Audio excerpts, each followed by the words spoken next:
Welcome to Spotlight on the Real Science of Sport podcast with Professor Ross Tucker and Gareth Davies.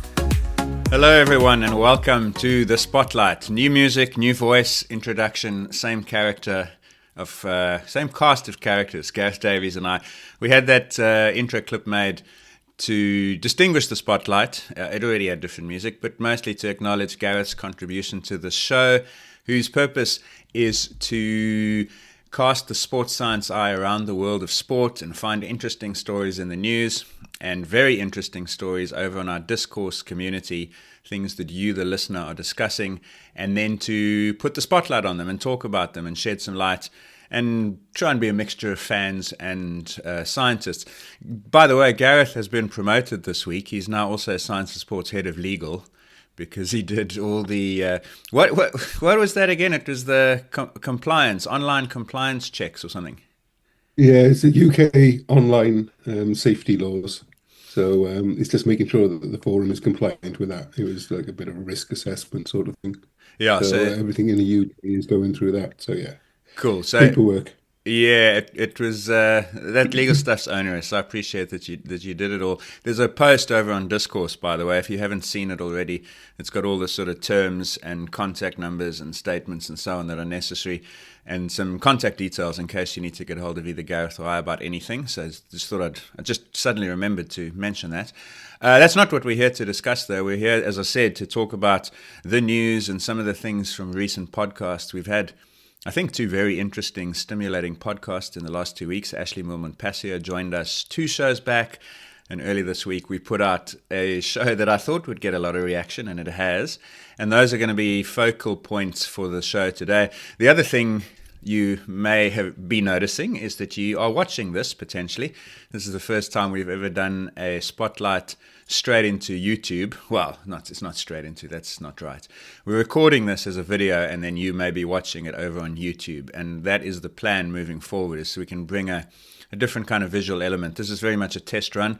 I'm sure I'm going to mess something up technically, but hopefully it's recording. It says it's recording. I can see the little red circle here on my screen, so that means it's fine. Hopefully the sound file is also recording.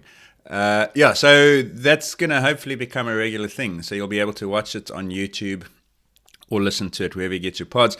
I've mentioned Discourse a couple times. I won't overplay the punt, but basically Discourse is our VIP community. You become a member by pledging some support over on patreon.com, and then you get access to conversations that, they'll blow your mind, really. It's astonishing. Last week, Gareth put in his Caught My Eye newsletter, which goes to our Discourse members as one of the other perks, something about the beer mile world record.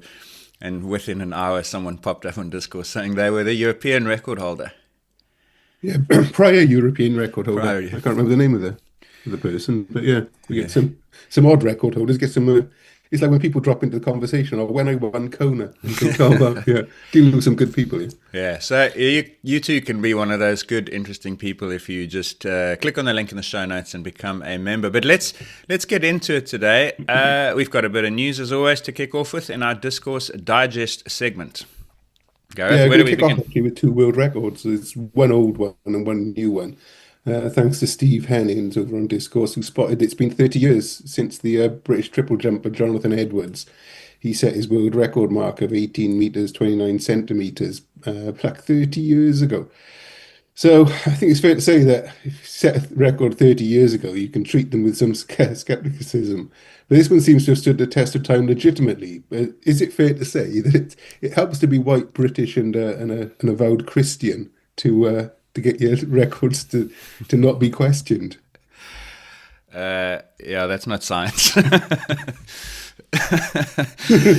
it probably. It's true, though.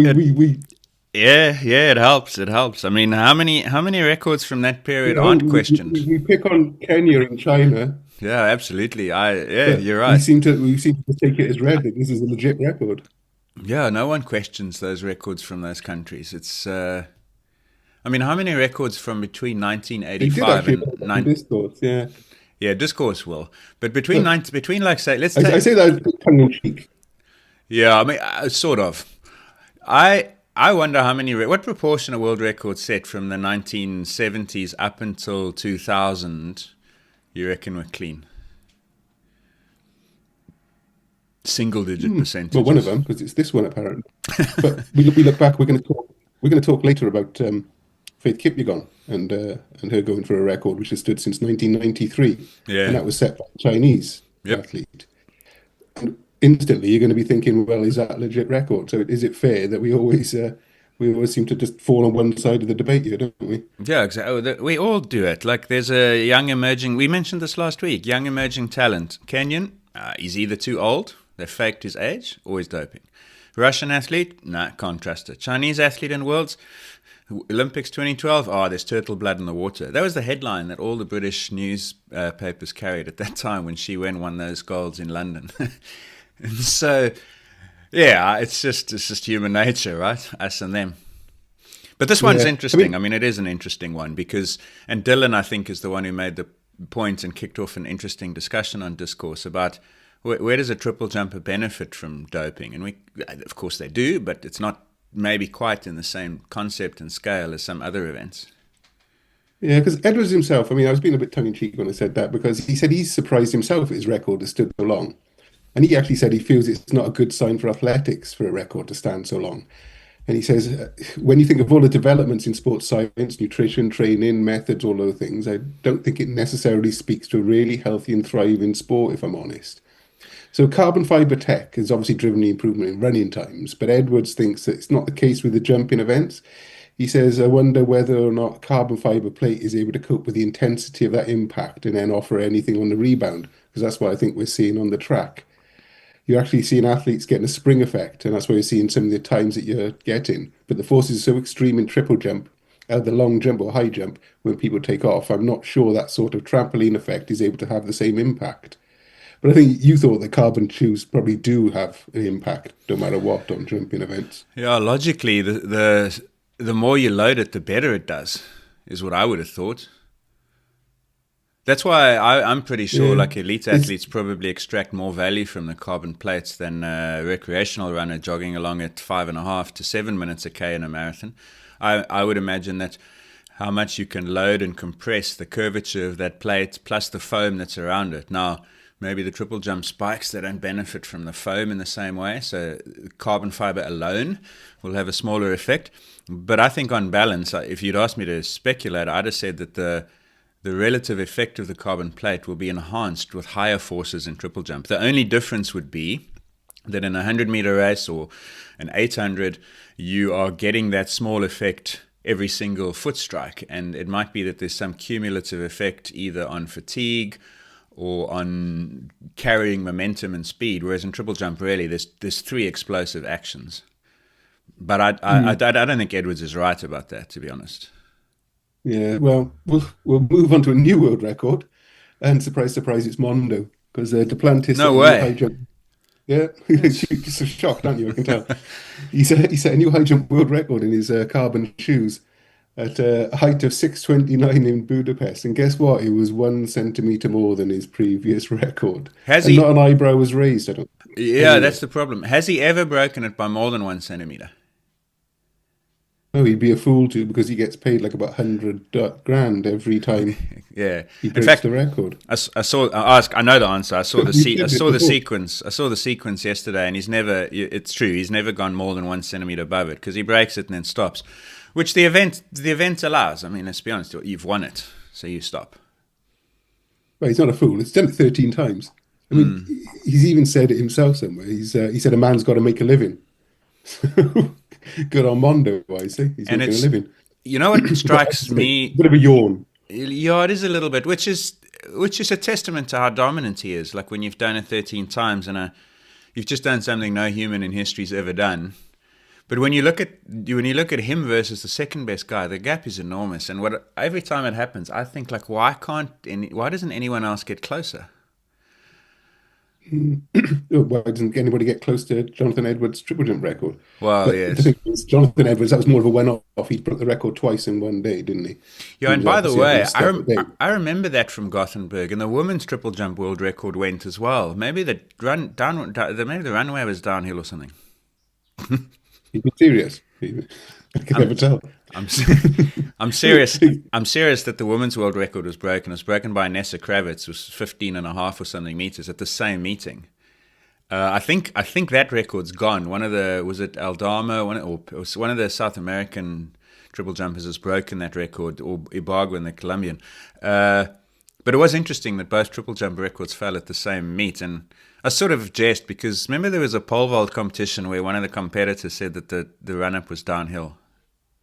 Yeah, I remember that one. And wasn't it in gymnastics where, because the athletes note, don't they, if something's slightly out with the equipment. That was in 2000 when Corkina pointed out that the vault was too low. Yeah. And they didn't listen to her, and everyone fell on their first jump, and then they only realized that they had made it 2 or 3 centimeters low. Perhaps in Gothenburg, the measuring stick was wrong. It wasn't rightly calibrated. Yeah. I don't think about the triple jump. I'm guessing wildly. Anyway, we just talk about adding noise. Anyway, we'll wait for Mondo to go to 6:30 and then 6:31. Is it it's six? Keep reaping the reward, so don't blame him. Is it 6:29 There's more now? athletics actually. 6:29 now, yeah. So, but nobody. I think it was one post about it on Discourse. Nobody gets excited about it anymore, and that's just the way it is. Yep. But there's more athletics actually this weekend. Diamond League is in Silesia, I believe, and I think it's looking set to be a classic. One of the highlights is going to be Faith Kipyegon going for the world 3,000 meter record, which is the one I mentioned earlier on. It's a long-standing record set in 1993 by Zhengxia Wang, who's Chinese. And it hasn't got the status of the mile, obviously, or the 5,000 meters. But I'd like to see success for Kipyegon. He's having a good year. It'll be a good warm up for head to head with Chebet at the World Championships in the 5K. But remember we were talking about how long seasons last and how you can stay at a peak. Yeah. Do you think Kipyegon might be trying to stay at a peak for too long? Going for these records in between, that 4-minute mile. I've lost track a little bit of time because remember the 4-minute mile delayed her start. She did that one Diamond League race, the opener, and then she kind of disappeared for weeks to go and do the preparation for the 4-minute mile. So in one sense, she's been in near peak shape for a long time, but she hasn't raced a lot. So then it would depend on what she's done when she's gone away to training. I think Chebet's in the same boat, by the way, because Chebet ran in at least 2 out of the first 3 Diamond League races, then went back to Kenya. I remember reading an interview with her, said she was going to train, then went to the United States where she got the 5,000 world record, remember, in Eugene, I think it was. Is that right? Yeah. So they've both... They've both. If you end up looking at their seasons and they go all the way to mid-September, they've both got the same length of season. Chebet would have raced quite a bit more than Kipyegon, so probably not. But a lot will depend on how you manage the training in between the races. Speaking of Chebet, remember earlier this year, Chebet nearly got the 3,000 world record. That was in one of those Diamond League races. It was in Rabat. I was just looking it up here now. 8:11:56, and the record is 8:10, is it? Or 8:08? What's the record? Do you know? I should have known that, but anyway. I did have it here when I was looking. Hang on. I think it's 8:08. 8:06. Jeez. So that's 5 seconds faster than Chebet's quickest time.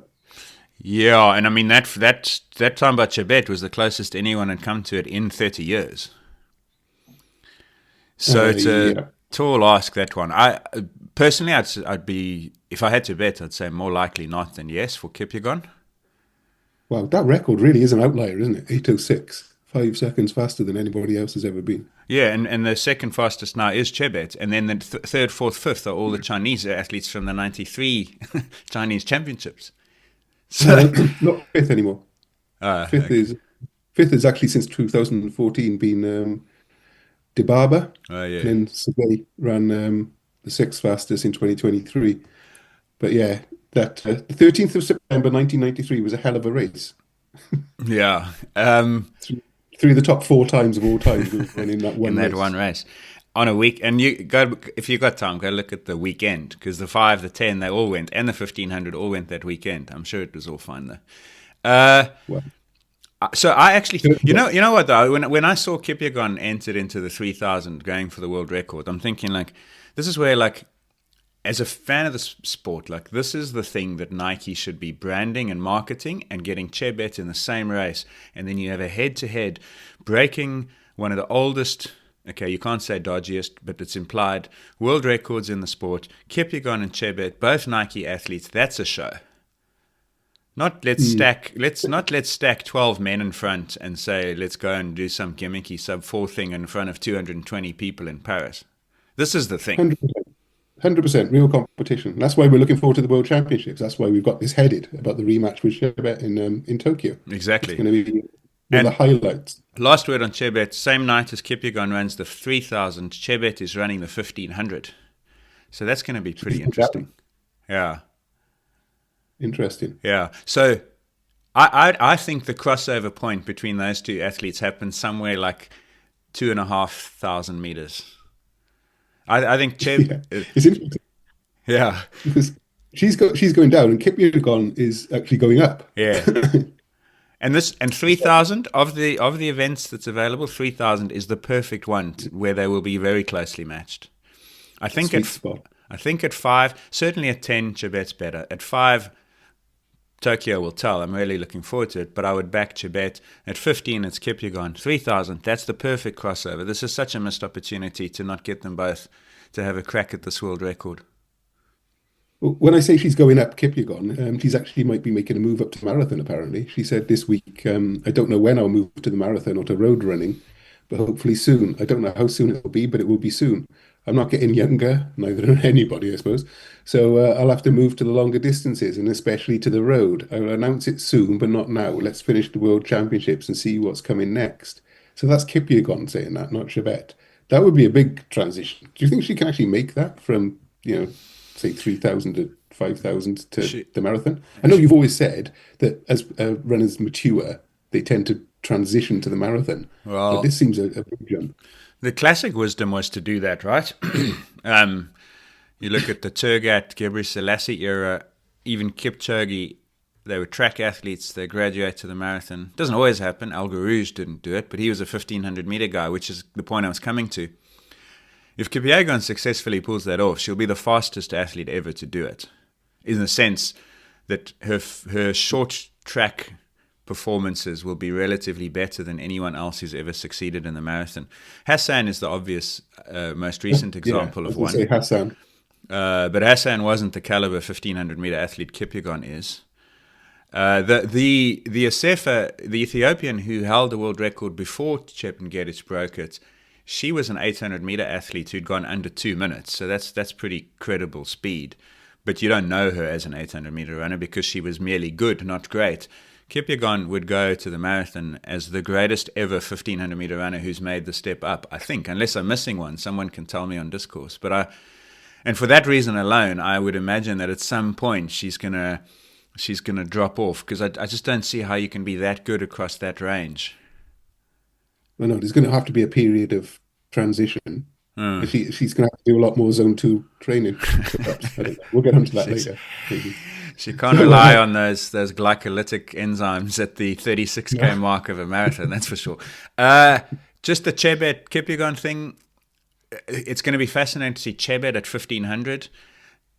The problem for Chebet is, can she run 62-second laps 3 3/4 times consecutively? Because we know that she's got the most astonishing snap kick. You watch her when she did that 3,000 meter time, she was never even close to that world record, and she brought it. Okay, 5 seconds is not within sight, but at least she's on the same straight. She brought it close thanks to the last lap. When she did the 5,000 world record in their first race in China in the Diamond League, she ran like a 27-second something last 200 meters. It's unbelievable. So she's clearly got leg speed, and that's why in the 5,000 and the 3,000 against Kipyegon, I would back her to win. I've not seen in 20 years a middle distance athlete with the ability to snap to a new speed as easily as she does. So her 1,500 is really going to be interesting. I would not be surprised if she goes close to the world record, if she tries for it, because if you look at the third athlete in that triumvirate of current great 1,500 athletes is Tsegai from Ethiopia. Chebet, which record are you talking about now? The 1,500. Right. Because Kipyegon's got it by quite a lot, And then Tsega is the other athlete who's closest to Kipyegon. And Chebet pretty handily beats Tsega at 5,000 and 3,000.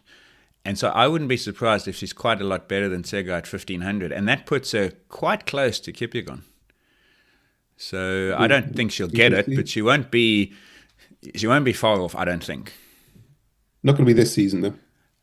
No, I mean, she's running it on... When is this? These races are Friday night. Chebet in the 15 Friday. And Kipyegon in the 3,000.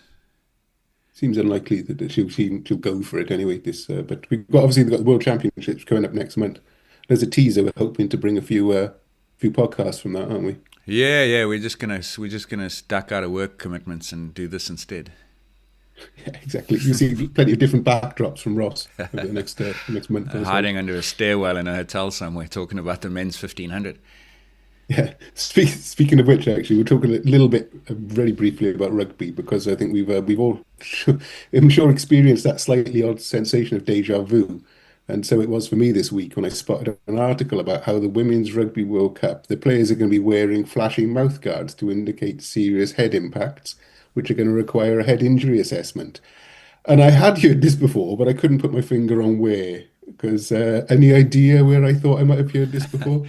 The world might have got a sneaky preview of it on this podcast when I slipped in that my prediction is that the next mouthguard will have a flashing light on it. I wish it was. It's not. You knew all along. Yeah, it wasn't a prediction. It was just a statement of future fact. So, I can't remember. I think I mentioned they might look like the cricket stumps, like the bails flashing. Yeah, there were actually even, and it might yet happen, there was discussion around different colors depending on the intensity of the impact. But it doesn't really matter because it's not like there are two different thresholds. There's one. And so go on. Is this a visibility thing for the referee to spot, for other players to spot? Who's actually going to be looking for this? Whoever sees it and can identify it is who it's targeted at. You see, the problem was... Identify a flashing light. Anybody can. Yeah, unless the player just keeps their lips... Apparently it shines through the lips. We'll see. If you ever worn a mouthguard, it's really hard to keep your mouth shut all the time. The problem was that was trying to be solved by this is that when the mouthguard alert is triggered, a signal has to go from the mouthguard to the matchday doctor who sits on the side of the field. Now, if the matchday doctor is sitting, let's say, at the halfway line on this closest side, and the play happens on the far end in the back left corner, then that signal sometimes doesn't get to the doctor until much later. And Murphy's Law, the very first instance ever of a trigger in men's club rugby was in Super Rugby, and the alert wasn't sent to the matchday doctor for a few minutes. And then what happens is the signal goes out to the field to say that number 13 blue needs to come off for an HIA. But 13 blue hasn't made a tackle for 3 minutes. And he goes, like, what are you talking about? I haven't done anything. But the impact was there, and it's not like the mouthguard made it up. It's just that it happened a minute or two earlier. And it was crazy. Like in the early days, we piloted the mouthguards during some rugby competitions where they didn't have LED billboards. And then when those new modern day LED advertising boards came in, turns out they interfere with the Bluetooth signal. So then it caused sometimes these delays. Anyway, the net result of those delays is that people start going, hang on a moment, this is interfering. So we had to figure out ways to reduce that delay. There have been other attempts, like you can boost the Bluetooth signal, the referee wears a booster thing, and that all happens as well. But now you've got a light, and so the moment the match official or anyone else sees that light, they'll say, hang on, there's been a head impact. And in theory, now it's instantaneous. So this is the solution to that problem. So every mouthguard then is calibrated to the same level. So if that one mouthguard, so a mouthguard hits that level, then it starts flashing. There's no signal going back and forth to it to say, should I flash now? Sort of thing. No, it's all controlled on the mouth. And that was the great innovation that enabled this to happen is it was always possible to measure head acceleration on that little accelerometer and then store it, but to actually do the computing on the mouthguard in that little board so that it then triggered an alert, a signal, or in this instance, a flash of a light and a signal is all done on the mouthguard. So that's and then the other thing, just out of interest, you mentioned calibration, is the mouthguards have got what's called a proximity sensor, so they know they're on the tooth. So if it's in the player's sock, then it doesn't trigger when he kicks the ball, and there's a big acceleration inside of the sock. He And kicks the ball, Ross. yeah, sorry, she or he, whoever it is, yes, but you're right, we're talking Women's World Cup now. So the problem is a lot of the players don't wear the mouthguard for the required amount of time to calibrate it, because like with anything, you've got to do the first part right. And so sometimes there were alerts in socks where players would put it in their sock and not wear it on their mouths, and then they'd get an alert and get pulled off, which is like almost like serves you right. Next time calibrate, and that won't happen. I noticed there are a couple of players with braces who can't actually wear the mouth guards. Yeah. So Yeah. a bit of a pity. Yeah, so there's a couple of reasons, like legitimate medical reasons to be exempted from wearing it. That's one of them. The other one is some players have a legitimate gag reflex to anything that touches the soft palate at the top of the mouth. And so they can't. But what we are exploring is the use of a retainer, because that chip has gotten so small now that you can actually put it on a retainer that then doesn't affect the top of the mouth. So that bypasses that particular case. And actually even one that can be worn with braces. So eventually the tech will get so good that there's no medical reason not to wear one. Question you might not be able to answer. Well, hopefully you can. For the players, what's the take-up been between men and women? Have women been more supportive of it? Men been more supportive? Yeah, it's about equal now. In the beginning, when the mouthguard was first introduced, it was introduced at a women's tournament called WXV, which was held in October, November 2023. And the take-up there was very good because it was the first time it had ever been done, and there were a lot of resources committed. Like every team had a mouthguard liaison officer, in effect, who was there to support them and so forth. Same thing happened the year after. Now that it's gone global, there's less human resource available to support the use, and so the take-up... So there's two different take-ups. There's how many players are wearing it out of the match day 23, and then there's what sort of data do you get? Because sometimes, like tech, we all know batteries die or it breaks, or the player chews it and then chews through the rubber casing, and then all of a sudden the electrical circuit shorts and so on. And so these things all happen. And so on average, from a squad of 23, we're getting about 16 or 17 players with good data every match. Then there are 2 or 3 exemptions per team per match, and then there's a couple of players who've actually just refused to wear it. They don't want to wear them. What's their attitude? Is kind of what I was trying to get at. Are they happy to be wearing it? For the most part, they're okay to be wearing it. I've been, truthfully rather, a little bit disheartened at the lack of positive uptake. There are some players who go, this is actually really cool. Can I please see my data? After the game is finished and you've downloaded the mouthguard data, I want to know what I had today. There are some like that. There are some who don't want to have it measured, as I mentioned, and then pretty much everyone else is in that middle part, is I'm wearing this because I have to. If I'm genuinely asked, I see the value, because you're tracking now what my head is going through, the load, the head brain strain, whatever you want to call it. And so they're okay with it. But we're still working, I think, on creating affinity for it as opposed to just acceptance. Oh, cool. Okay, well, it'd definitely something to look out for. I wonder who the first one's going to be. The first flashing light. Yeah, it'll be interesting to see. Very soon. A couple of weeks, isn't it? Not even. Next weekend, I think. 22nd. No? England for this one. England going to win this one. Oh, it would be one of the biggest surprises in a team sports competition ever if England didn't win it. You say that every time, though. I might have said that last time, but this time they're at home, and I think New Zealand's regressed.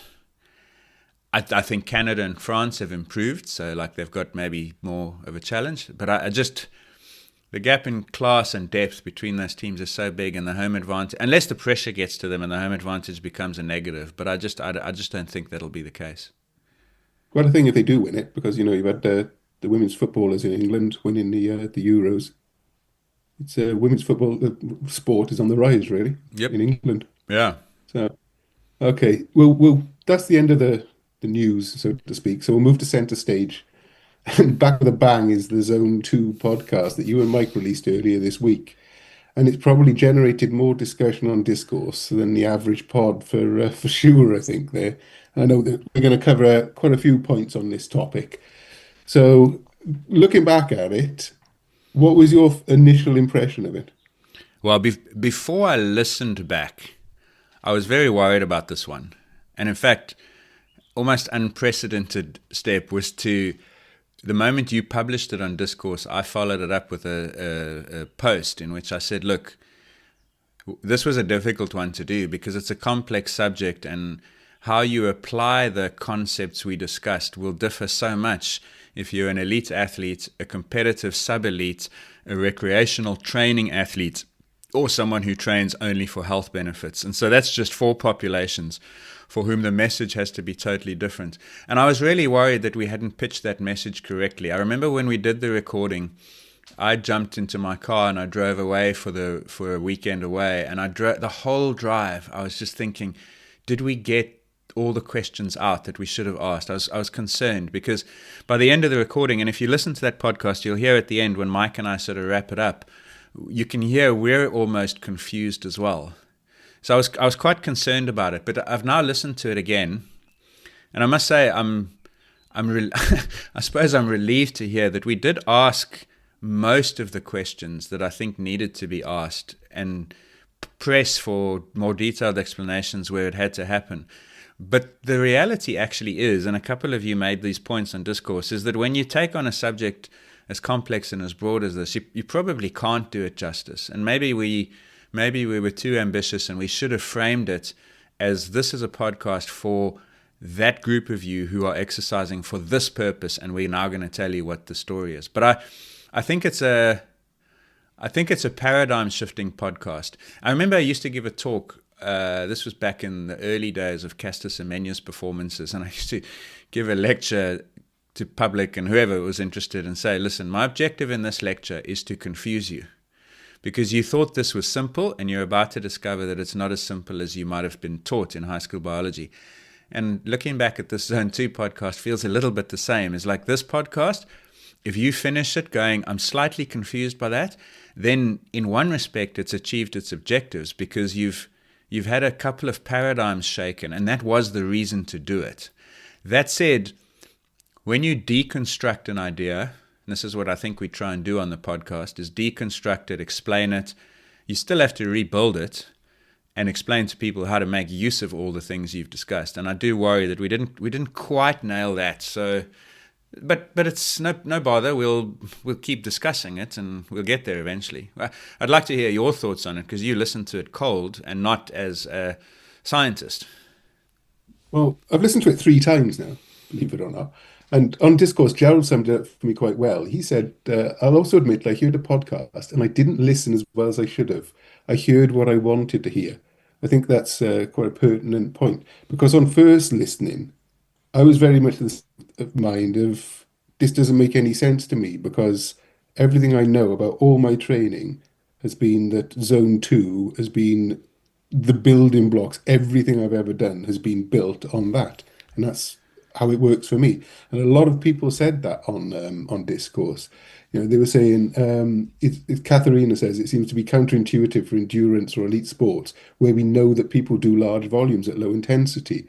So a lot of people, I think, came at it and saying, this just simply isn't right. We know that Zone 2 works for us in a population of n equals 1. This is what works for us. So on first listen, you think, yeah, this doesn't make any sense. And then if you go back and listen, it's a bit like, I think, having a new food or a beer or a wine is if you're not expecting the taste of that food or wine, and you think, I don't like this, your first reaction is, I wasn't expecting it, and so I don't like it, because people don't like change. And so I think a lot of people, when they first listened to that podcast, thought, this isn't right, and I don't like it. If you listen to it again, and then, funnily enough, if you read the comments on Discourse as they go down, is that the perception kind of changes as people discuss it and start to actually think about it instead of the knee-jerk reaction. And then you start to think, actually, this does start to make sense, actually. And so the more I listen to it, as I say, I've had to listen to it 3 times, not had to, but I've listened to it again this morning for this podcast. And it starts to make more sense if you start to accept the reasons behind it. And I came up with a few things, because even at the start, he says, just a small example, he says we need to stress the muscle for it to adapt, right? Which triggers the signaling cascades to induce the adaptation. but easy isn't stressful. And so you can already see that it makes sense that all the things that people say, when people say things like, it's the last lap that counts, and no pain, no gain, that sort of thing. Yeah. We intuitively know that you have to work hard to get gains, and using easy zone 2 isn't going to be driving those gains as optimally, and that's another crucial word. So we intuitively know. But I think the part of the problem here is that definition of zone 2, because people have been led to believe by the media that zone 2 means doing basically bugger all and having a really easy time. But it's not that, is it? Zone 2 should be quite hard effort, really. Yeah. At the top end of zone 2. Yeah, and that was... I listened to the Pogacar interview with Peter Attia, in which it went viral, that part of it. Attia asks him what his heart rate is when he does his rides. He asked him what sort of training zones he likes, and Pogacar said, yeah, I really like zone 2. And then they got onto power, and Pogacar said, yeah, like 320 to 340 or something. And Peter Attia was falling over himself, fawning over the guy. So he didn't pick up, I think, the most important bit, which is that Pogacar then said, but when it's a hilly ride and when it's a long one and you do 4 or 5 hours, it's not 320 anymore, it's lower than that. And I'm putting this in bold, underlined, verbally, you can't do a ride like that every day. When you do it, you need a couple of days off afterwards. Now, when the world's best cyclist by some margin tells you that session is so stressful that he needs rest days after it, that should make you go, gee, zone 2. That's what I tell people to do for recovery. So there is this disconnect between how zone 2 has been communicated. But again, to come back to the framing of it, Brendan, the guest on the pod, made the point that for some people who are sedentary and potentially quite unhealthy, zone 2 is a brisk walk. So, but it's not, that brisk walk is not doing anything for you and I, and we're not by any means elite athletes. So that's the first problem, is that zone 2 has morphed into an excuse not to do slightly uncomfortable exercise. And that was the one thing that was the first thing I wanted to try and push back on with this particular podcast, because I mentioned it in the wrap up. I'd get messages from friends of mine saying, hey, I'm really focused on doing 90% of my training at zone 2. I said to my mates, I said to Mike after the recording, and I said to others that I cycle with, is you blokes ride too easy all the time because you think you're getting all the benefits by doing that. And when we go out and we do like a 2-hour Saturday morning ride, you want to tickle the pedals and have a coffee. And then you wonder why. Like, we don't have to, and the thing is, you don't have to collapse into the coffee shop like vinegar at the top of Hartecam. But you got to be a little bit uncomfortable. So I think there's a lot of people who make the mistake of undertraining because of the zone 2 advice. So that's the first paradigm I wanted to bust. Yeah, I didn't twig that until you looked at my heart rate zones when we were looking on Strava at my data. And what I thought was zone 2, I remember you saying to me at the time, you said, no, you need to be spending more time right at the top end of zone 2. Noodling along isn't really doing anything. And I was like, yeah, but it's all zone 2. Yeah. It doesn't work that way. The body doesn't work that way, does it? It doesn't see this sudden step that because you've typed it into Strava that this is the zone. It goes on a grade, doesn't it? Yeah. And you need to be up there. Yeah, and the fitter you get, the actually absolute and relatively more challenging that becomes.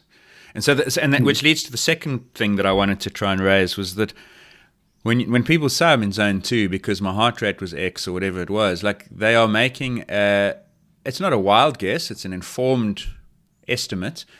But there's a paper that we mentioned in the podcast, and it's one that maybe we should have spent a couple of minutes on instead of a few sentences, where they looked at 50, 80, I think it was, people, and they made them do 9 or 10 different assessments, and zone 2 varies wildly whether you use one anchor point or another. Whether you use ventilation, percentage of VO2 max, percentage of heart rate max, your zone 2 can be, in terms of power, like 20, 30% different. So even knowing that what you're doing is zone 2 isn't precise enough. That's something I'd like to have got out of the podcast, is how do I tell where I should be, that sweet spot of training? Because I have no idea, because I haven't got lactate. I can't measure my lactate, which is, I presume, the gold standard for doing this. Yeah. So I have to do it off heart rate. Or, and I was thinking about this morning, you should, are people too tied into their tech and into the numbers? And shouldn't they be able to feel this intuitively? And I'm sure a lot of the athletes like listening to this probably can. They can feel when they're working and when they're late, easy, too easy. Yeah, even if you love to use tech, and I do, your objective with tech should be to contextualize and help you interpret how you feel. It shouldn't be to tell you how you feel. You should feel first and then interpret after based on data. So I agree with you. You can. So anyway, the non-tech version is the ventilatory threshold, which, okay, you can measure it in a lab using a gas analyzer. But it also, you can experience it as well, because the ventilatory threshold is defined as the point at which breathing becomes deeper and more frequent. In other words, ventilation has to go up relative to the easy level it was. And that then starts to interfere with how you can talk and breathe.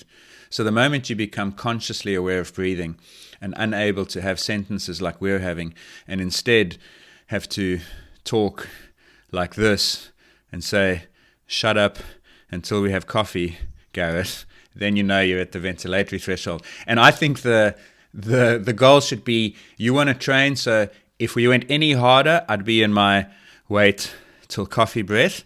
And if we go any easier, then I'm talking to you like this. And there's probably a narrow band, a ledge between those two anchor points that you want to be at. And that's where you know you're getting the stimulus of having gone. Remember we spoke in the pod about green, amber, red. If you go just over green into amber, that's where you will be breathing. Right, just rewind a second, because I talked about this as a gradient, but there is a step then. This threshold is an actual step. Yeah, I wouldn't say it's a step. You either side of it is critical. Yeah, it's not no, it's not a step. It's always a transition. A step implies I'm here and now I'm there, new level instantly. It doesn't snap like that. It's a gradual evolution. So it's that range of intensities in which you cross over that threshold is probably not a very discrete line. It's a range. It's a zone. So even that's going to be variable from one day to the next, and from one person to the next. But there is a point. You see, a point implies one thing. There's a zone at which your ventilation starts to go up, because you start to liberate carbon dioxide more, and you just have to breathe more deeply and more often. And that's where you want to try and be. Even on your easier rides, is just below or on that level where it starts to become more difficult to breathe. If you're consciously aware of breathing, then you're probably there. If your awareness of your breathing is dominating your thoughts, you're too hard. And if you're not aware of breathing at all, you're too easy. This is I think the crux of the issue, really. And interestingly, that Meixner paper that looked at these different methods, the ventilatory threshold was the narrowest one. It was one of the best predictors of when someone was in zone 2 as compared to fat max zone. So it's probably the one you want to use because it's free. You don't need any gadgets to know how hard you're breathing, although you can also get those now. So we've pinned down really, or tried to pin down zone 2 as best as you can, because as you said, it's so variable between people. And I think this was a valid criticism of the pod, was who was it aimed at? Yeah. Because it sort of jumped, I think, from sedentary people sometimes to the elites at the other end, and I think that sort of may have confused the message. A little bit, especially on the back end when you try and reconstruct the biological theories. Because listening to the pod again, I'd describe it in two parts. The first part was all about what are the facts, like what is the science actually showing, and that's where, like, it's irrefutably true that zone 2 is not the best intensity to drive mitochondrial content and biogenesis. That's a statement of fact. It's not the best way to do it. So when people say, if you want to maximize fat oxidation and you want to improve your fat oxidation by having more mitochondria and be oxidatively better, you must train at zone 2. That is false. It's indisputably false. So that's one of the things where, like, per unit of time, this is a statement of fact, zone 2 is inferior to high intensity training in the heavy and severe domains. That's how it is. Now the problem is inferior in terms of mitochondria. Yeah, and also other things. And we did ask Brendan about this a couple times, like we're talking only about mitochondrial related changes, but what about the other stuff that makes us better at exercise? Capillaries, the heart. But you remember how he started the podcast? He said that as an exercise physiologist, it just didn't make sense to him that this low-intensity training was going to drive these things more than high-intensity training. Because once you understand that the stress drives a signal to cause a change that results in adaptation, then you understand that actually no matter what that signal, the change you want is, the more the stress is, the more that change is going to be driven. And maybe we should have covered a little bit more, and I don't want to go into the molecular details of it, but do you recall that he explained how when we exercise, two things are happening. One is that we are consuming ATP. We're spending our energy currency. And the result of doing that is that our ATP levels go down and they are replaced instead by ADP and AMP. And physiologists would call that the energy flux or the energy charge of the cell. If you have ATP, you're rich, and if you have ADP and AMP, you are poor. And that's a problem. The body doesn't want that situation. So it kicks in all these responses to make more ATP. Not instantly, but in the future. It's a future-proofing adaptation. The other thing that happens is calcium is released because that's what happens to cause muscle contraction. And the combination of ADP, AMP, and calcium activates these signaling cascades. And the way they do it isn't massively important. I think it's one of the most wonderful, elegant things in all of biology. I used to love learning this stuff in my undergraduate studies. But the end result of that is genes are activated and proteins are made, and all of a sudden we have more mitochondria. But that's not all. We also have more, and I'm reading now because I went up and made a list of these things. We also have more GLUT4. That's the transporter that gets glucose into the muscle. We store more glycogen in our muscles. Our ability to transport fat across the membranes is enhanced because we have more fatty acid transport proteins. The capillaries around the muscles go up in number and in density. Myoglobin, which is one of the taxis that carries oxygen in the muscles, increase in content. The fiber types are remodeled to become more oxidative. The antioxidant enzymes increase in number and capacity. Heat shock proteins go up. Whole body insulin sensitivity is improved. Plasma triglycerides go down. All those adaptations are driven by those same pathways activated by AMP, ADP, and calcium. So, and even in the heart, sorry, I didn't even mention this, but in the heart, the thickening of the heart wall and the capacity of the heart to pump more blood as a consequence of fitness adaptations, same adaptation processes, same signaling cascade. And it makes sense because if the stress requires these adaptations, then why would you have multiple signals to cause the same adaptations? It's efficient to say when the energy charge goes down, kick in adaptations A, B, C, D, E, all the way to Z, not just mitochondria. And so all those adaptations are optimized above zone 2. Yeah, they are in proportion. The scale of those adaptations are in proportion to the size of the stress that causes them. So when I say the podcast was only about mitochondria, really it wasn't. It was about this whole cascading system. Correct. And it was a shortcoming of ours. You know, Mike and I, we say, listen, we should have made this point maybe a little bit more, is that, because a number of you on Discourse have come on and said, what about muscle fiber type and so on? Well, that's also being remodeled in response to the AMP, the ADP, the calcium levels. And those things are higher in zone 3 than in 2, in zone 4 than in 2. So the intensity of exercise drives the signal. And I used the analogy like that if mitochondria are like factories and there's a supply problem because the demand is really high, the factory just has to work harder. And the body says, let's make more factories. But the body's not stupid. It can't make more factories and that's all. It's got to make more factories. It's got to get more trucks. It's got to build more roads. It's got to get everything. And it does. It's so elegant and beautiful that it does all these things in response to the same stress. And that's how we end up gaining all these adaptations. It's not only mitochondria. Obviously, that's the one that matters a lot for health, you know, the cardiovascular health, diabetics and so on. That's where a lot of this research comes from, is trying to figure out how best to use exercise as medicine. But yeah, the point is, there's a whole system of these changes that happen. And the most interesting thing to me about it is that they don't counteract one another. You know, like when the calcium levels are high, there's not a switch that kills the other side. They all potentiate, they all amplify. So AMP activates the calcium kinase pathway. The calcium potentiates the AMP one. So it's kind of like an orchestra that's actually playing in tune. It's not noise. So what about, because the body isn't as simple as just turning things on and off. I'm in this zone, I'm on this zone. And we spoke about it ages ago, I think, on a podcast about whether or not going in and out of zones, like zone 2 to zone 3, up or over this threshold, perhaps if you're riding, going over a hill.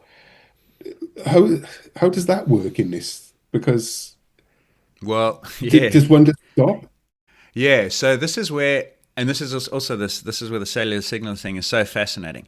There is a theory that when you do high intensity exercise, that you actually stop the benefits, you blunt the benefits from lower intensity exercise. So if lower intensity exercise is meant to drive mitochondria, then going up is going to somehow create all these signals that kill it. That has never been found. There is a theory for it. But before I get onto that, there's actually a really interesting and I think good manifestation of this. It comes from the interview that Peter Attia did with Inigo San Millan. And I want to, for a couple of minutes, just play that into you, because what you'll hear now, next, is San Millan explaining how you shouldn't deviate out of zone 2 in order to get the benefits. And it highlights to me what I think are scientific falsehoods. So let me play that for you, and then we'll come back to it. So I'm going to pop this up and then just switch to this screen. Hopefully this all works tech-wise. Here's San Millan speaking to Attia. That increases the mitochondrial function. It takes months or years. Increasing the glycolytic system, it takes much less amount of time. You can do that in weeks or months. And you can just, if you stimulate on a regular basis, 2 days a week, or 3 days a week, at the end of that zone 2, that's where you can target both energy systems, right? The oxidative mitochondrial system and the glycolytic. And we don't blunt it. We don't blunt the benefit we had from the zone 2 if we immediately follow it with the zone 5. No, because that's done, right? Okay. That's not what I see is like if you do things in the middle. But you don't want to do the reverse order. Yes, and you one don't of the want to things start is with like, the high intensity. Exactly. One of the things, like, because you start having all these hormonal responses, and also you have high lactate levels in the blood, and what we know very well is like lactate inhibits lipolysis. So if you have a high interval in the middle or the beginning, and you don't clear lactate very well, you might have high lactate levels for a while, and it's going to inhibit lipolysis, right? Also, another study we have under review, lactate at the autocrine level decreases the activity of CPT1 and CPT2. So it interferes with the transport of fatty acids as well. So that's where, like, if you do all this, you might change things. You have high cortisolemia as well. And that's an important point. I'm glad you raised that, because I explain this to patients when they say, I went out and did a 2-hour ride today, and it showed me that I spent 45 of those 120 minutes were in zone 2. So I did 45 minutes of zone 2, and I say, no, you didn't really do it, because you were going up and down and up and down and up and down. And so that's not the same as spending 45 minutes in the dedicated energy system. You're right. And when I look at the training peaks, like you see the elite athletes, they're like both power output and heart rate. This is like goes together, incredible, Whereas, you're right, up and down and down, the average might be zone 2, but actually you're between oscillating zone 1, zone 3, zone 4 all the time. Okay, you got all that, I hope. Yeah. So a couple paradigms there that come in. When Peter Attia says, do you blunt it? And he talks about his patients who go 45 minutes out of a 2-hour ride and they're in zone 2, and the rest of the time they're up and then they're down and so forth. And he says, you're not doing it. So the question is, what's it? You're not training at the intensity that maximizes mitochondrial adaptations. Well, you are. Every minute you spent at zone 3 was doing it more than every minute you spent at zone 2.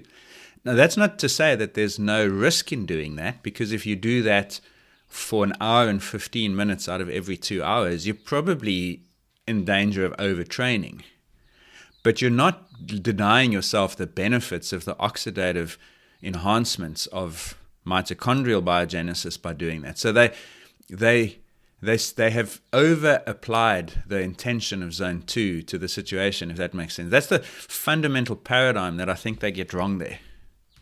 Yeah, but isn't this something that's it's a sort of training staple? That your easy days should be easy and your hard days should be hard. Yes, exactly. And Marcel Guerini, who listens to the pod, says to me, if they try to do their so-called zone 2 days any harder, they would never be able to do their VO2 max days.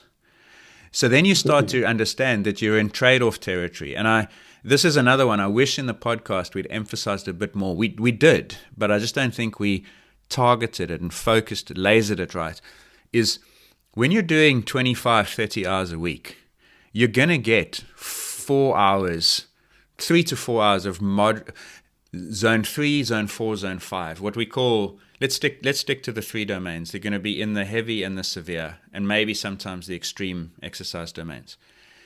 The more time you spend in the heavy, the less capacity you've got to recover and then do the severes. And the severe is where you are making bucks. But so it's not zone 3 where we're making bucks. It's both. You're making more in 3 than 2 and more in 4 than 3. That's what the molecular models and evidence are saying.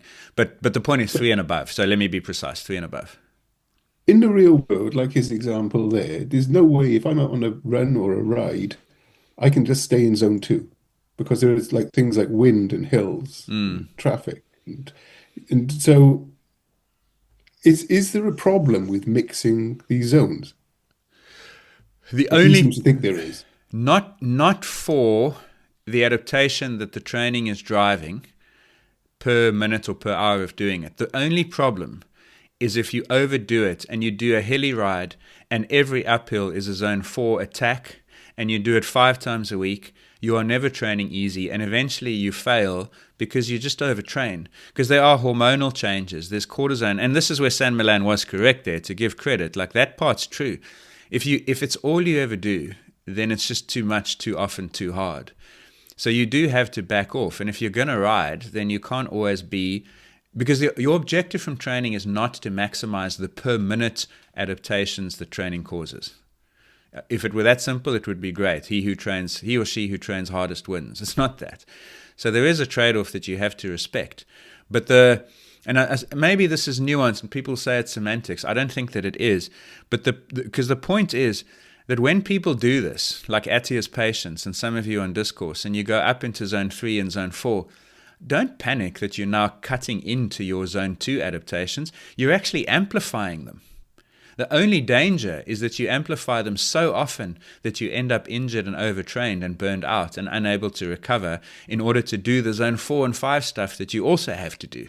Does that make sense? Like, you just can't do it too often.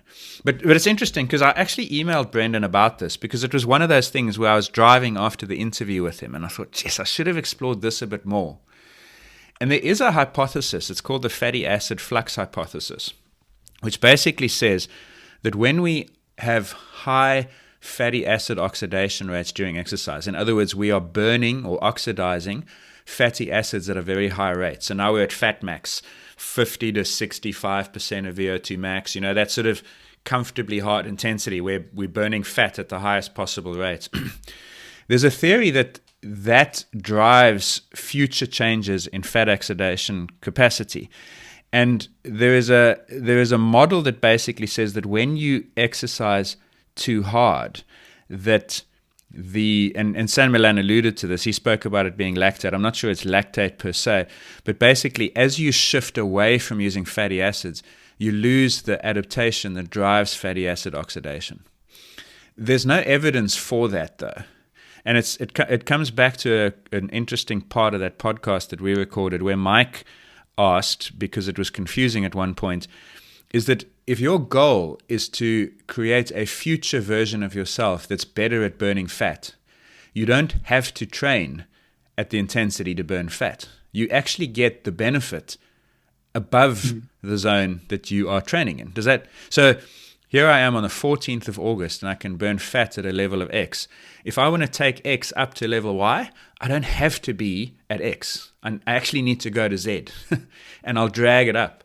And so the fatty acid flux hypothesis is a theory, but what we know is that the AMP kinase and the calcium kinases and so on, they drive fatty acid oxidation more when you're above fatty acid oxidation use. Yeah, it makes sense. I was just thinking about fartlek training. Do you remember fartlek training? Yeah. I don't know if it's still a thing, but it's the same principle, isn't it? Of It's exactly fast, slow. exactly. And it was like incorporating different paces into a run. Right. And on a micro level, think about that. Let's say you did 10 kilometers of fartlek work and it's going to take you 50 minutes. But in those 10 kilometers, 25 minutes of that are going to be 4 minutes a K or faster, and 25 minutes of it are going to be your slow recovery jogs. Once in a while, maybe you'll even walk. What you're doing there is you're mixing the pace in order to maximize the intensity when it counts. The result is that you're going to have periods in zone 2, 1, green, whatever, and you're going to have periods in zone 3, 4, sometimes 5. Those high intensity periods are going to be the ones that drive the signals the most strongly. That's where you're going to get the big benefit. But if you only went out and did 10 Ks every single day at zone 3 or 4, or even that session and you went out and did it like that, you'd be inviting a load on yourself that's too large to adapt to and recover from if you did it over and over and over. And so you interject periods of low intensity that specifically enable the high. And so I think I don't know if this is making sense. You've listened to the pod 3 times as well, so you're probably quite proficient now. But I think the model we're working towards is, if you're training for performance, the first thing that you've got to take care of is make sure that your high intensity stuff is being done right. And everything else comes off that. So yeah, the pyramid is flipped. Now, we're sort of circling the elephant in the room, aren't we? And the elephant in the room, and a lot of people point this out in Discourse, is what the elites do is a lot of zone 2 lower intensity work.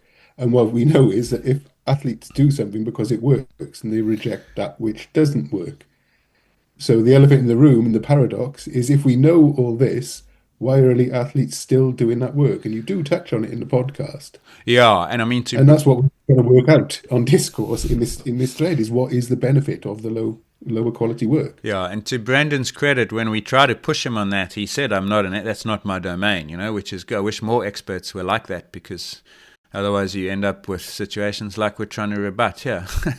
So why do they, okay, so what they all have in common, the elites, and even your semi-elite performance aspiring athletes, is they are all doing high intensity work for relatively long absolute periods every week, every month, every cycle.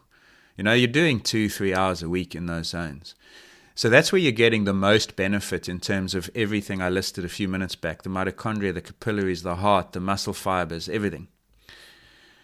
But then if you only did that, you probably plateau your benefits at 90% of what they could have been. And the next, maybe 80%, I don't know, I'm making numbers up now, I'm trying to illustrate the concept. To then get it from 90 to 100 or 80 to 100 requires that you'd still need a stimulus. But you can't afford for that stimulus to be the high-risk stimulus, and so you'd rather make it the low-risk one. But now, because you're not getting the same benefit from every hour at low-risk stimulus, you have to do 15 hours of it instead of 5. That's my model for it now in terms of the metabolic adaptations. I think there are other benefits to it as well, which we can get to. But does that make... So basically, your goal from a block of training is to maximize total adaptation, not hourly adaptation, total. And the way to maximize total adaptation is to first wring dry the high-intensity stuff, do as much of it as you can tolerate before you start to break down or get overtrained or injured. And then everything else has to be below that ceiling, that glass ceiling, where you are still getting some benefit. It's just you might be getting 1 unit of benefit instead of 8. But it's still 1 that you wouldn't have got if you'd been sitting on the couch. Are you saying sort of invert the pyramid almost? Because everything we know is about building a massive base up to then you've earned the right to do your training. But what you're saying is focus on the quality first and the rest you sort of almost backfill. But you can't do that. You can't build a pyramid from the bottom. Yeah, it depends. Remember, we're talking about the elites now. They've built the pyramid long ago. Yeah, okay. Yeah, but you're right. Problem. We're talking about exactly. Amateur, county, elite. Yeah. Yeah, exactly. But I even in the closing, I chucked it out there. Like, it almost feels like in my mind at one point the pyramid flipped, and I said, like, instead of saying I'm gonna do 14 hours of low intensity training and then do 1 hour in zone 3 and 20 minutes in 4 and a few seconds in whatever. Now I'm actually going to say, where in my week am I going to get the maximum stimulus? My harder intervals. I'm not going to try 4 or 5 days a week. I'm going to go for 2. One of those, and this was, by the way, this was my training for the gravel race. I changed it based on reading stuff like this. Is I've got to do one fairly long threshold session. I've got to do one ride at the very top of zone 2 for 3 hours a week, and then I'm going to do some high intensity stuff. And everything else I do, the other 4 days a week, 3 days, whatever it is, 250K is going to have to be easy, because if I'm not careful, I'm going to overdo it. So you're right, the foundation is still important. But for me, you plan based on where you're going to get the adaptation, and then you add the main. It's almost, I used an analogy in the pod of like you want to keep the water simmering but never boiling. That's where I see the zone 2. It's not like it goes cold in zone 2. There's still a stimulus there. I'm still contracting muscle and producing AMP and ADP. Just the signal is much smaller. But if I can do 10 hours of that a week, then I'm still getting 10 hours worth of small stimulus, and that's more than none. I'm starting to see how this works now on a sort of a human psychology scale, because we naturally want to do the zone 2 because it's easier.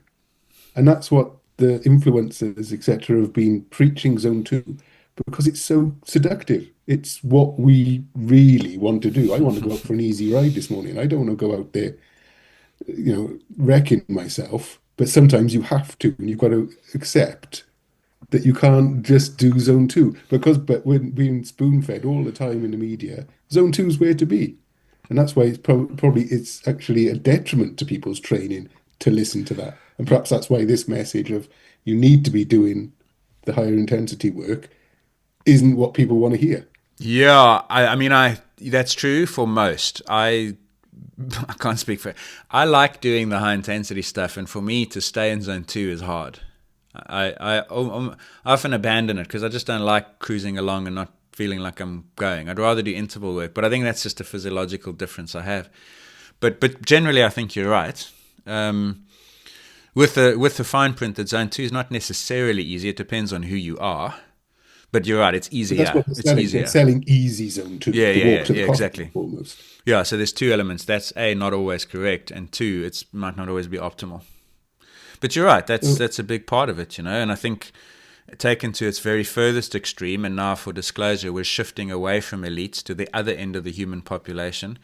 People who, I don't know if you'd be listening to this if you're in this group, but if you are, and you haven't exercised in 6 months or longer, and you're unfit and unhealthy, sedentary, and you start training, don't be scared to go beyond, like, this is comfortably hard. Sometimes it's got to be hard. You'll get better faster by accepting that. Mm-hmm. Now, one of the things Josh actually mentioned was going back to the why do so much easy intensity, and I think this, especially for runners, is that it builds up sort of resilience in the body. Because you won't see ultra runners just trying to do everything on high intensity, for example. No. Because you need to build up that resilience in the body. And it's like that analogy I said to you yesterday with the car. All this mitochondria, you're building a fantastic engine. But if your chassis is wrecked, then you're still going to be breaking down. Now, I won't guarantee you, because I can't promise you, but I reckon that a high percentage of DNFs in ultra-endurance runs aren't anything to do with the cardio system. It's all to do with your chassis breaking down. It's the rest of it. So all this zone 2, pounding the trails, is as much about building resilience in the body, strengthening your tendons, your joints, and that's what's really being built during those sessions. And then the high end is what's taking care of how much faster you can go. So finishing, so really your zone 2 is all about finishing, and your zone 3 is about your performance and winning, perhaps. Yeah, I think that analogy is really good.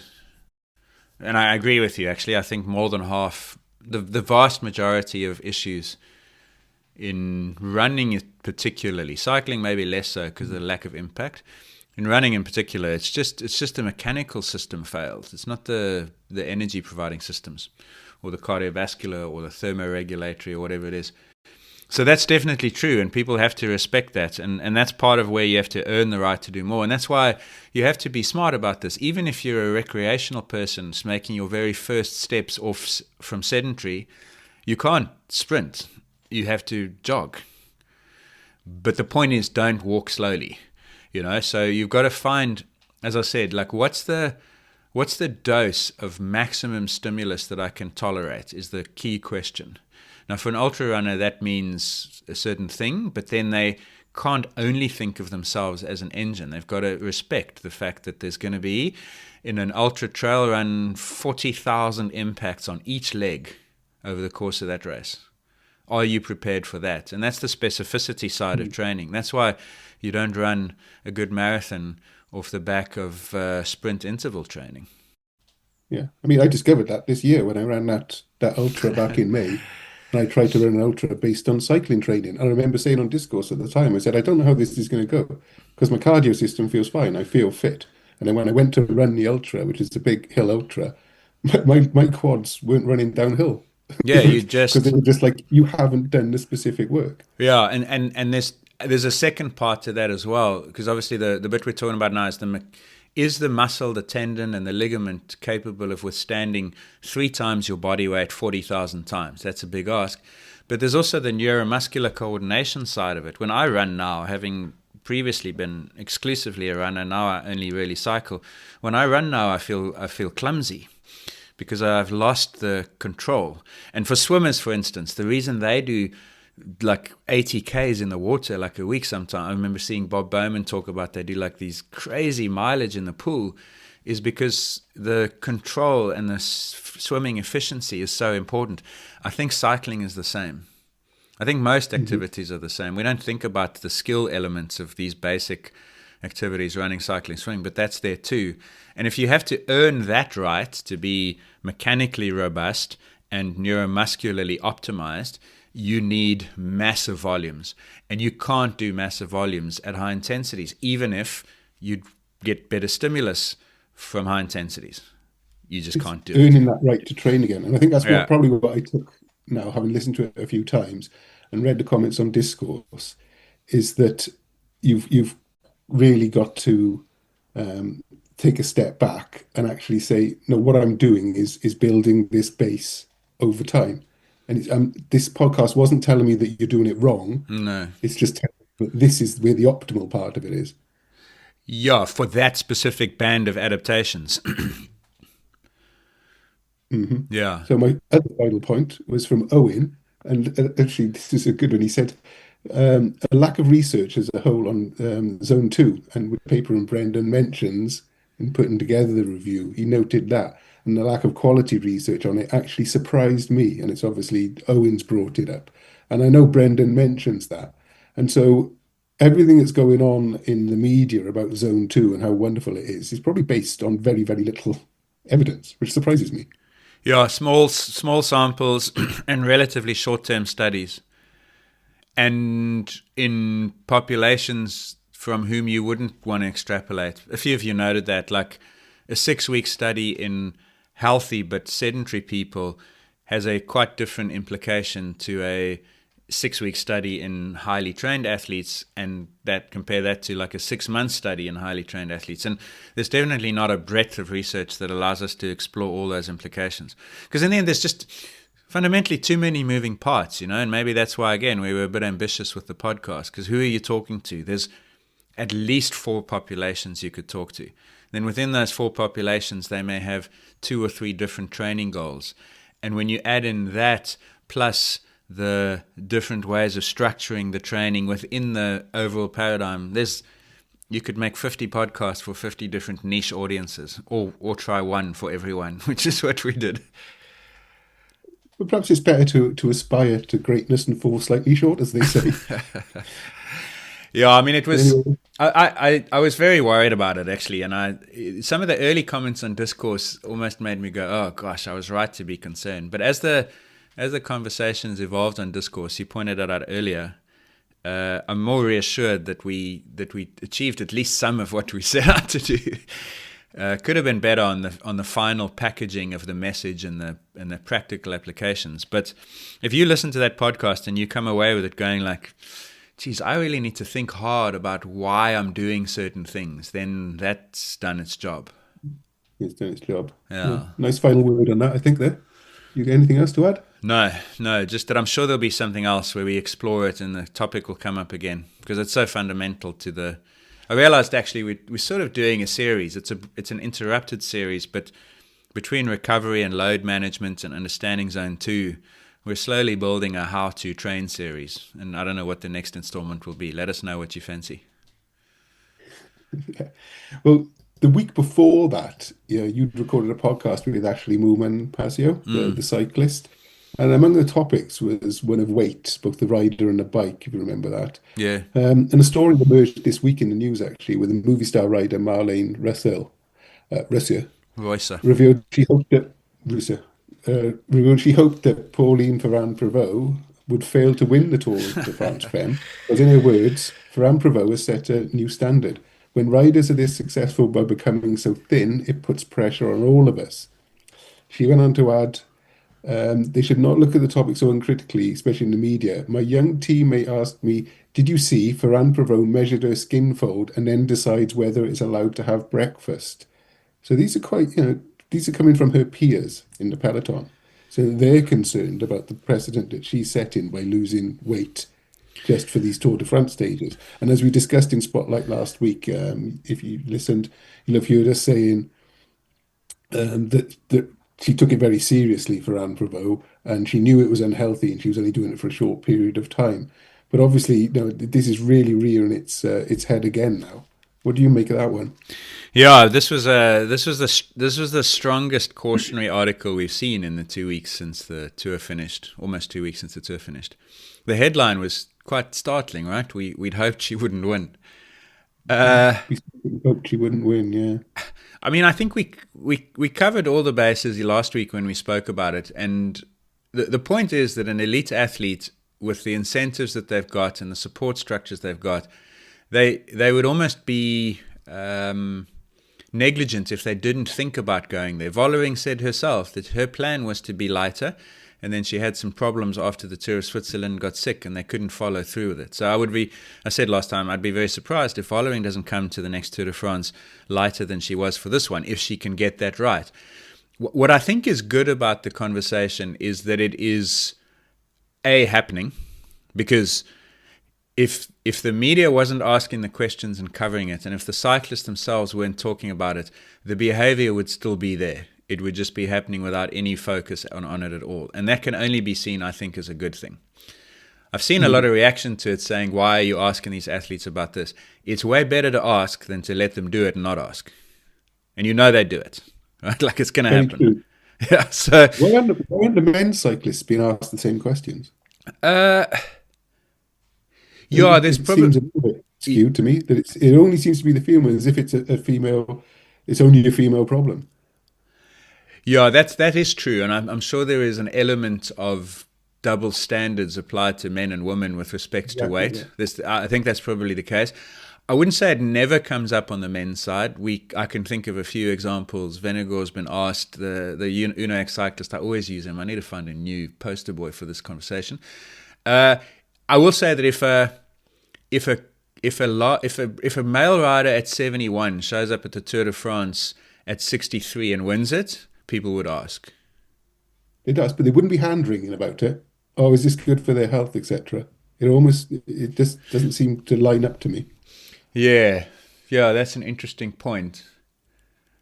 So, I'm sure there'd be some mention of it. This is a conversation we've been having on Discourse about it, whether there's like almost sexism involved in this. Is it the choice of the rider at what right, or as we talked about last week, climbing has put in rules about it. Yeah, I mean, it's a tricky one. I don't know the answer. Ashley was talking about bike weight as a potential mechanism for sort of evening up the playing field. Yeah, and we'll get onto that because that drives you lower. One of the discourse members made a really good point. I almost laughed out loud when I read it because it was such a good, astute point. We'll get to that in a moment. Just one point before we move on from that, is if you read the scientific literature divorced or separated from athlete case studies like Pauline or whoever it is, you will always read that they have to make almost a concerted effort to point out that red S does also affect men. You've seen that, right?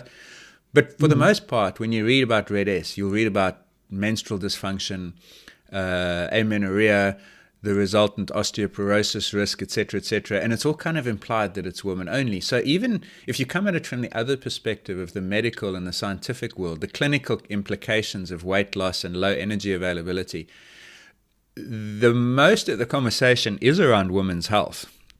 And you almost have to consciously remind yourself, hey, this is a men problem also.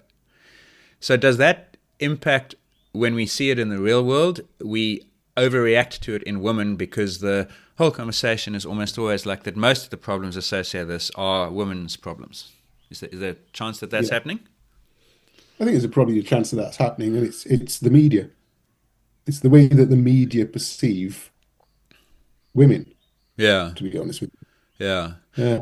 In any event, I think the way, to repeat again, was discussed last week, I don't think the way that Pauline van Provaux has spoken about it has done any harm. I think she's been very clear that she has no intention of staying there, that it was something she did with supervision and she feels that it worked. This thing about weighing yourself, or not weighing yourself, taking your body fat percentage or skin folds and then choosing not to eat or something, that's a bit concerning because that's obsessive micromanagement. I mean, what's that going to do if you have a little bit more food now at like 10 in the morning? That's not going to cause you to be fat tomorrow morning on the bike. So that seems a little bit disconnected from the really well-controlled, well-thought-through strategic plan. I think the way Vollering's spoken about it is good. I think the way Royce is talking about it is good. I think everyone's aware. I still do have a concern, though, and this is what Royce was saying, is that young women and even also men, but let's say we're talking women now, they are looking at this and saying, if I can lose 3 kilos like Pauline, I will unlock 45 seconds on a climb and I will be noticed, my contract will be going up, I'll get signed, I'll have a career. And that's the problem, because they don't have the support that these athletes do. So that's why the conversation has to continue. But my concern is that in the early 2000s, if you didn't take EPO in the men's peloton, you couldn't compete. And now the same thing might be happening with weight in the women's peloton or the men's peloton, that if you aren't exactly the right weight and the healthy weight, you can't compete. That's a bad precedent. I certainly agree. I will say the only difference is that at some point there is too light as well. Because it's not just as low as you can go. As with EPO, it was as high as you could go. I suppose at some point that also got dangerous. But with body weight, like there's a point at which if Pauline van Provaux lost another kilo, or if she mistimes it and is too light 3 weeks before the tour, she's halfway through the tour, she's falling off a cliff. And by the way, the other thing, and I think David made this point on Discourse. I'm sorry if it wasn't you, David, but anyway, he's made lots of good contributions. So even if it's not, the course design this year really favored the approach that Van Provaux took, because the whole race was going to come down to a 1 hour uphill effort in which watts per kilo was going to be the decisive factor. They could design a course next year, and put a time trial in there, and then all of a sudden Marlen Reusser, with a bigger stature, has got a big advantage over Van Provaux, and Van Provaux would have to think twice about how light she wants to be. And you could also create other stages, rolling stages that attack the punchier, more powerful riders, and not just make it like a long... Because really, the entire Tour de France this year came down to the hour and 15 minutes or whatever it was on the Madeleine. Yeah, perhaps the race organizer will even look at that and look at this issue with it, Yeah. Trade off. But the bike weight. Yeah. I want to go on to the bike weight, because I'm just going to glaze over when you talk about this, because it suddenly goes really mathematical. Yeah. Because Find Griffin posted about whether or not the bike weight would make a difference, as Ashley was saying. And then I asked you and Mike on WhatsApp, and then I just left you two to it when you started talking about the weights. I noticed. Just glazed over. I noticed that. Not gonna lie. Ashley made a comment in the interview that basically the problem is that the bike bike weight, is fixed at 6.8 kilograms. And That is the lightest you can have. Yeah, and a 6.8 kilogram bike is a disproportionate penalty to someone who weighs 50 kilos compared to someone who weighs 65.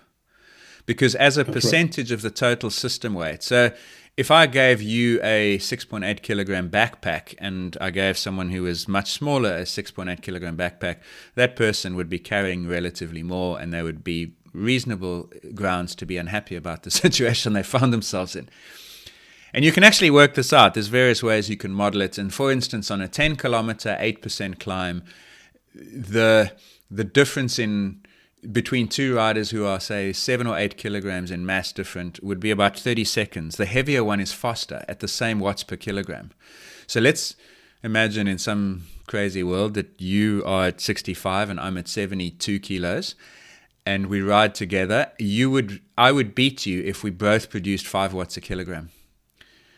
Because I'm producing 5 watts a kilogram on a relatively lighter bike. And that was the point Ashley was making. And she was saying that it unfairly affects women because they tend to be lighter. I'm not sure I entirely agree with that argument, because the fact of the matter is no matter what you weigh, the bike is disproportionately heavy for you if you're lighter, right? Doesn't matter whether you're a man or a woman, doesn't matter whether you're 80 or 50 kilos, that bike mass is going to cost you more if you are lighter. So, in fact, doesn't that mean then that the heavier bike, or 6.8, is actually going to make riders want to be heavier? Yeah, and this was the nifty thing someone put on Discourse is, so let's say this is the situation. You and I are riding. I'm 70 kilos, you're 60. We both ride 5 watts a kilogram up a climb. I'm beating you because I'm 70 and you're 60, and we're both at 5 watts a kilo. Now, the only solution to that problem for you is you've got to find more watts per kilogram. For you to match me, so I'm going 5 watts a kilo. For you to go the same speed as me, you'd need 5.3 watts a kilogram, for argument's sake, right?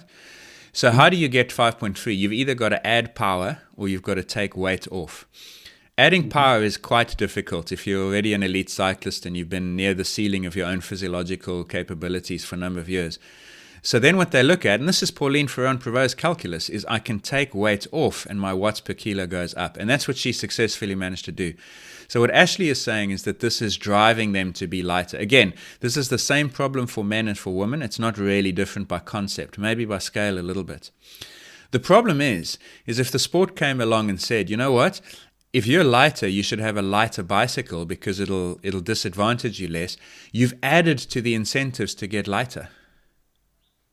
Right, that's why, because I said you won't just do it based on a proportion of the rider's weight, and then everything's fair.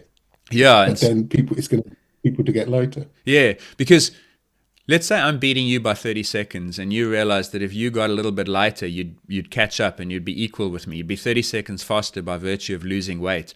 If the UCI now said to you, Gareth, if you lose that weight, we're also going to give you a lighter bicycle. Now you'll be 45 seconds faster than me. You're going to say double bonus, and you've actually amplified the incentives to lose weight by giving them a smaller bike. So the bike weight, the fixed bike weight, if anything, imposes a lower limit on how light a person needs to be, because the lighter you go, the more the bike starts to cost you. Cool. Anybody still watching on YouTube? Just watch the little light bulb turn on in my head. We've explained it that way. Yeah, and I think that's where it's interesting. So I look, the bike proportions, absolutely. Women with narrower shoulders shouldn't have the same handlebar width and so on. But the more I thought about this one, the more I reckon actually, one of the things you could do is you could make heavier bikes. You'd slow them down, certainly on the climbs, maybe on the downhills, not so much because gravity. But you would disincentivize weight loss. Yeah, because it's proportionally more punishment with the lighter riders. Yeah. But should you be using bike weight as a way of stopping riders getting too light? It's another whole can of worms, isn't it? Yeah, but I mean, should you be? Because Marlen Reusser in that interview spoke about, did she put it out there, or did the journalist put it out there to say that the sport could consider BMI limits? If you're under 18, you can't race. I mean, that's even more extreme, right? I don't think she did. I've seen someone mention that. I read the interview and I didn't see that, although I did have it through Google Translate. But I didn't see her say that. Yeah. Anyways, Anyway, we'll see what happens with it. Yeah, we'll see what happens on that one. So, and finally, the news in that Curly has been popped. And this is a lesson why you should never assume the other person knows exactly what you mean in a text message. Because Ross sent me the aforementioned message, Curly popped. And my first reaction was honestly, Sean Curly, no way, it's been, 40 years since he won a gold. Why would they go back that far? And then I realised you meant Fred Kerley, the American sprinter who has missed 3 doping tests in a 12-month period and so been suspended. Sean Curley is, of course, the British hockey player who won gold at the Seoul Olympics in 1988. No relation to Fred whatsoever. He's now up to his neck in trouble. Did you ever hear of Sean Curley? He was a British icon. Not until I saw your words on the pre-show notes there. I was like, did you think I meant Sean Kelly? I was like, hang on a moment, that's not the same Sean guy. Curley. He was a hockey player, and I used to be a hockey player myself. So back in 1988, when I was a teenager, and people of my age in Britain will remember perhaps Sean Curley from those Olympics because they won gold and they were superstars at the time. I was like, the first thing I thought, why has Sean Curley been popped? And then I realised it was Fred. No, I can't. I certainly can't vouch for the whereabouts of Sean Curley in 1980, whenever. But it turns out neither can athletics vouch for the whereabouts of Fred Kerley in 2015. No, he's missed 3 tests in 12 months. His lawyer, Howard Jacobs, this is Fred now, not Sean, he says he strongly believes that one more of his alleged missed tests should be set aside, either because he was not negligent or because the doping control officer did not do what was reasonable under the circumstances to locate him at his designated location. So in a similar vein to Ruth Chepngetich, Curley he's missed the US trials, and he posted at the time, taking some time to get back on track. The 100 metre should be a straight sprint. 2025 has presented many hurdles. Thanks to all my supporters. So I think the lesson here should be that if athletes miss events for no good reason and tweet cryptically about it, then it's probably more to it than meets the eye, because he obviously knew in advance what had happened. So it's a bit of an odd one. But the fact is he's missed 3. And he's saying, one of them wasn't fair. So why miss the other 2? Yeah, whenever there's a case like this, who was the guy? Was it Christian Coleman who said he went shopping for a Christmas present and that's why he missed the 3rd test? No, I hadn't heard that one. But it was one of the other sprinters, and I if you're on your 3rd strike, you'd be super careful, wouldn't you? Yeah, exactly. After 1, you start to say, "Hang on a moment, I'm going to be like exceptionally diligent here," and yeah, these things always become a game of blaming the other person. They didn't phone me, they didn't try hard enough, they didn't reach out, they didn't do what they should have done. But fundamentally, if you're the athlete, I mean, you have to learn. The phone has to be on, you have to pick it up. And if it's in that window, right, I mean, whatever it takes, you be there. So I lack sympathy, unless there's a legitimate emergency, and we're talking about something like one in a lifetime type unforeseeable events that cause you to have to go somewhere else and you cannot think about anything else. But when you got that axe of the 3rd strike hanging over you, it's difficult to argue that you're professional and care about anti-doping if you then miss it. Indeed. And easier to argue that you've missed it on purpose. Yeah. Oh, well. Indeed. So that was the and finally. I've got 2 more and finallys. Go for it. We might as well. We've overrun by a massive amount anyway. Why in this 2020 cricket are South Africa wearing gold and Australia wearing dark green? Why have they swapped colours? Who sponsors Australia? Is it a sponsor? I bet you it's a sponsor thing. I don't know. If anybody knows, please let us know. And did you see that Australia hit the bails? South Africa hit the bails. The Australian batsman. Yeah, Australian batsman it was South Africa were batting, and it didn't dislodge the bails. Well, then it happened. Then it happened twice, because the one I saw, Corbin Bosch was bowling, and the batsman was that new guy Owen from Australia. So then it's obviously happened twice in the same game. I think it might well have done, because I'm sure it was the other way around. But just to explain, the bowler bowled, the ball hit the stumps, but it didn't dislodge the bails, even though the stumps all lit up, a bit like a mouthguard. Yeah. And then they revealed on the commentary that the bales with the lights in are 27 grams and the bales without are 9 grams. And so it's harder to dislodge the bales if they've got the lights in, which I think is changing the integrity of the game to some extent, because it's a wicket that didn't happen. What's the integrity of So the anyway, game that's my anymore? that's my grinds my gears for the day anyway. What's- So yeah, How much integrity is Just there in that finishing off game anymore anyway? It's all just bants. oh come on, It's all bants. Don't start me off, man. Right, let's call it there. Let's call it. There's so much more we could say. I've got a few unfinalies, but I'm going to bank them for the future because I started watching my friend's 9-year-old son play rugby, and I'm making observations about how youth sport is run that are interesting. We've touched on some of them, but maybe we'll put that in the bank for a future show. But we will call it here. If you've watched this and put up with our mugs on YouTube for the very first time, thanks very much. The plan is to do this every time, which should be fun, open up a new channel, potentially. And if you've listened, thanks as always for listening. And if you're a Discourse member, an extra thank you. If you're not, you know exactly what to do. We will see you all again in a week. Enjoy athletics, rugby. What else is coming up this weekend? The start of the Premiership, if that's your vibe. There's some good tennis on the horizon. Sport is back. Enjoy it all, and we'll see you all next week. Thank you for Goodbye. listening. Support us on Patreon and get free access to our Discourse channel. Simply search for the Real Science of Sport podcast on patreon.com.